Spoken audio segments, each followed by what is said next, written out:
Hindi naman ako kilala ng security ng mga Kaplan. Kapag nakita nila ako dito, malamang kaakalag ka rin nila ako. Oo nga, Candice. Parang wala akong nakikita ang security mo dito. Ako lang ba ang hindi nakakita sa kanila? I am sure naman, Candice, na isang tawag mo lang, nandito na ang mga security mo, di ba? Pwede ba? Ba't ba sila hinahanap, ha? Hindi ko na kailangang iutos pa sa security namin na ipakaladkad ka dito. Dahil kayang-kaya ka ng kaladkarin ni Gail at ni Kenna. Ha? Ba't kami? Kayo na lang, dali na. Candice, saan yung toilet nyo dito? Tain-tain na ako eh. Um, yung banyo ay... parang paglabas mo dito sa hallway, may 37 na pinto dyan. Yung ika-26 na pinto, merong paso dun sa baba nun na merong halaman. Andun yung susi, halongkatin mo na lang. Yun yung banyo. Layo? Sige, putahan ko na lang. Thank you.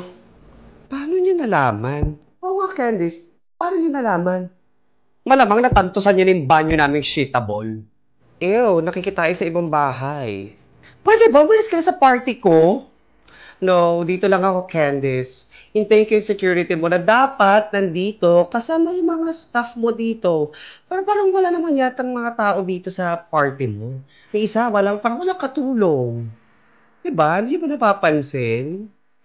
Wala sila, okay? Wala sila. Nasa ano sila? Nasa El Nido. Doon ko sila pinag-celebrate ang Valentine's. Wow, social naman ang mga security mo. Ang Valentine's sa El Nido.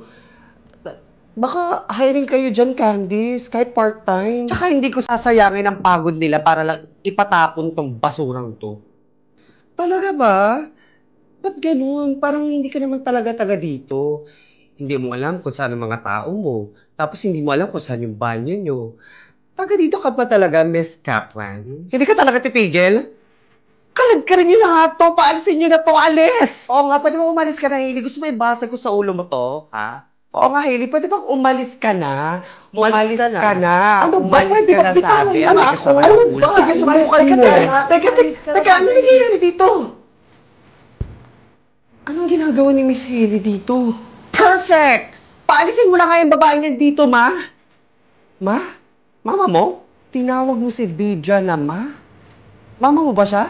Hindi, mama mo. I mean, ma'am. Ma'am, paalisin mo na yung babae niyan dito, ma'am. Ang tawag kasi namin sa mga katulong namin dito ay ma'am. Oh, ma'am.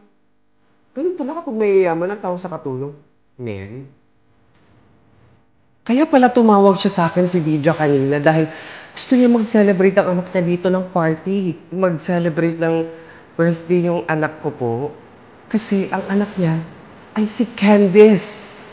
Sabi na nga ba sabi ng mama mo, tita na lang ang tawag ko sa'yo. Ngayon, mama mo na siya, ang tita mo noon. Ngayon. Ha? Saan mo